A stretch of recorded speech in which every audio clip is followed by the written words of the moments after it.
the pleasure to present to you Dr. Martin Luther King, Jr.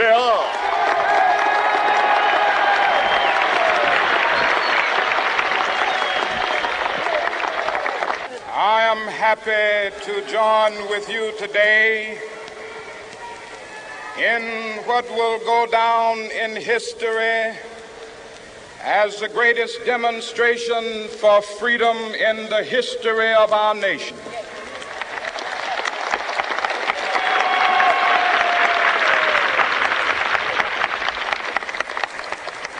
Five score years ago,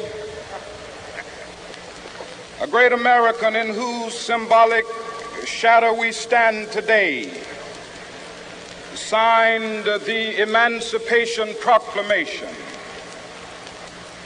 This momentous decree came as a great beacon light of hope to millions of Negro slaves who had been seared in the flames of withering injustice. It came as a joyous daybreak to end the long night of their captivity. But 100 years later, the Negro still is not free. 100 years later, the life of the Negro is still sadly crippled by the manacles of segregation and the chains of discrimination. 100 years later, the Negro lives on a lonely island of poverty. I have a dream that one day this nation will rise up and live out the true meaning of its creed. We hold these truths to be self-evident, that all men are created equal.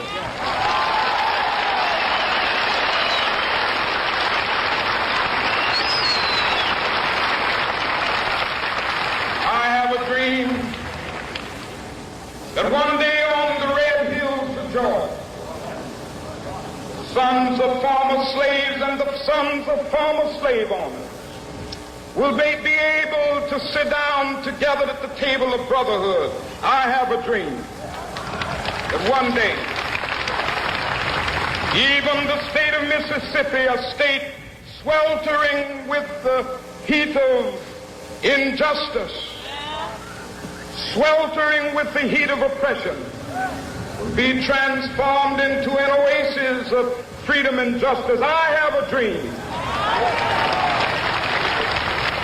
My poor little children will one day live in a nation where they will not be judged by the color of their skin, but by the content of their character. I have a dream today.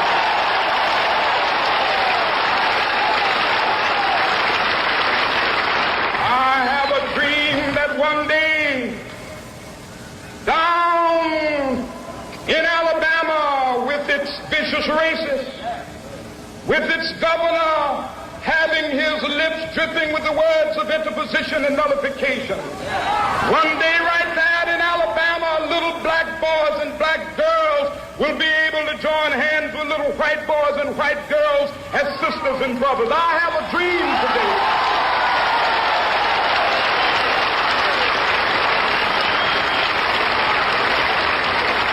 I have a dream that one day every valley shall be exalted. Every hill and mountain shall be made low. The rough places will be made plain, and the crooked places will be made straight. And the glory of the Lord shall be revealed, and all flesh shall see it together. This is our hope. This is the faith that I go back to the South with. With this faith, we will be able to hew out of the mountain of despair a stone of hope. With this faith, we will be able to transform the jangling discords of our nation into a beautiful symphony of brotherhood. With this faith, we will be able to work together, to pray together, to struggle together, to go to jail together, to stand up for freedom together, knowing that we will be free one day.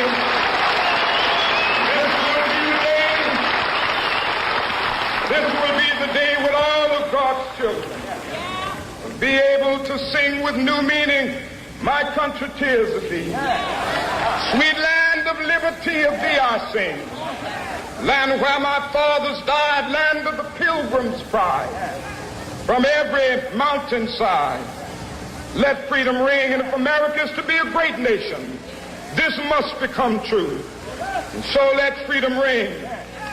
From the prodigious hilltops of New Hampshire, let freedom ring. From the mighty mountains of New York, let freedom ring. From the heightening Alleghenies of Pennsylvania, let freedom ring. From the snow-capped Rockies of Colorado, let freedom ring. From the curvaceous slopes of California. But not only that, let freedom ring from Stone Mountain of Georgia.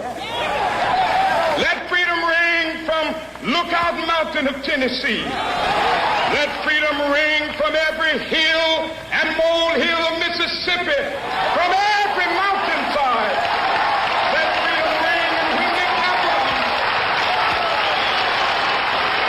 when we allow freedom ring, when we let it ring from every village and every hamlet, from every state and every city, we will be able to speed up that day when all of God's children, black men and white men, Jews and Gentiles, Protestants and Catholics, will be able to join hands and sing in the words of the old Negro spiritual, free at last, thank God Almighty.